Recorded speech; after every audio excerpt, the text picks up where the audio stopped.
My name is Charlie Sullivan. Keenan and I go way back. Congressman Davis and I go way back. And I'm with CURE, International Prison Reform Organization. Congressman Davis, when you talked about the examples, you used the example of an embezzler going to a bank and a sex offender. I guess my question is, we're talking about two different categories because so far we do not have embezzlers on the public registry. We do have sex offenders. And so my question overall is, what impact of having a group of people on the registry is in regard to your efforts to have them employed? I'm not suggesting that they should not be held accountable. Certainly their records are available when anybody goes in and applies for a job. I'm just asking what the impact of that is on the employment prospects of an individual who has their entire record on the public registry. I think it's huge. I mean, I don't think that I don't think it can be understated. This is not an area of expertise for me, so, forgive me, but in terms of the sort of public record issue, I will say that,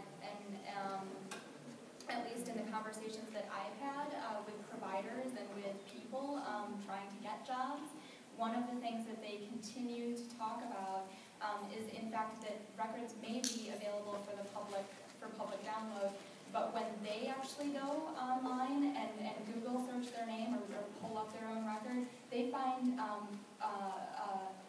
problems within the record or inaccuracies within the record that they didn't even know about.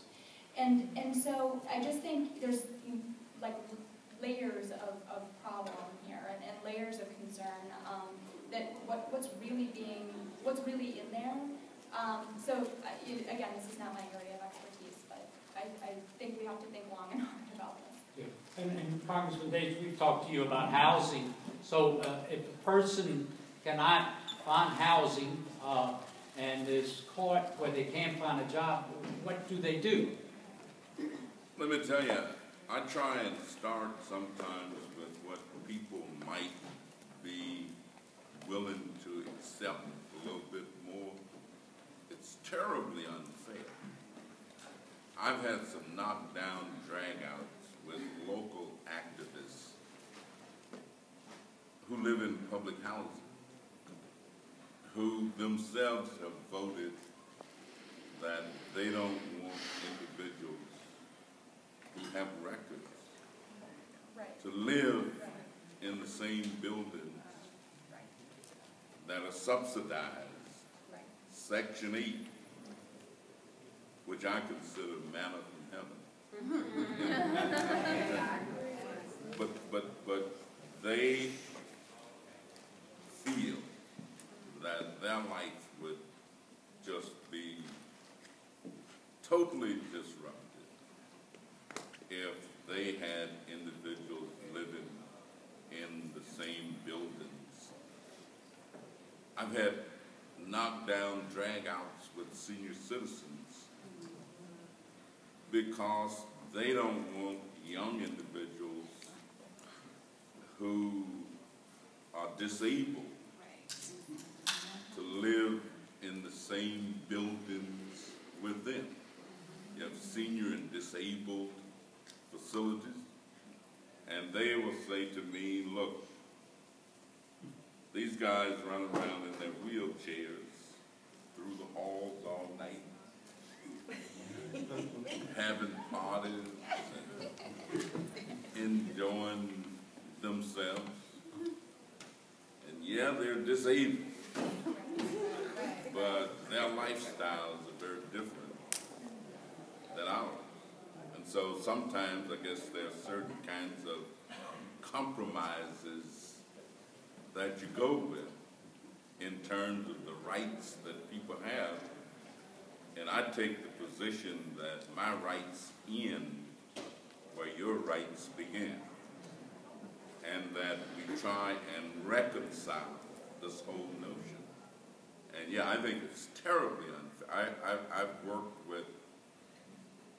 with sex offender programs where individuals could find nowhere at all to live. Mm-hmm. Where the only place they could live would be if somebody found a place somewhere, there were no other people around, there was nobody else there, and somehow they get a facility and set it up, and they can have sex offenders live there. I think that's unfortunate, but there are other people who maintain, you know, the NIMBY piece. Not in my backyard. Don't put them here. Take them to New York. Maybe not. And my only response is that it seems to me, Congressman, would you agree that the registry has been, what you said, has been the reason behind, I mean, it is hard enough with their backgrounds, which everybody is going to see if they apply for a job. But being on that registry doesn't enhance their help in finding a job. It doesn't really provide the security because, to me, it seems a registry which is now across the country should go. No, I agree that it's not fair. I make no pretension. You know, I'm not sure it's fair for birds to eat worms. If you ask the bird, you get one answer. If you ask the worm, you get a different answer. And so I'm saying that there are times when you try and reconcile as much as you can, but certainly from a pure vantage point of human rights and rights of individuals, I certainly don't think it's fair.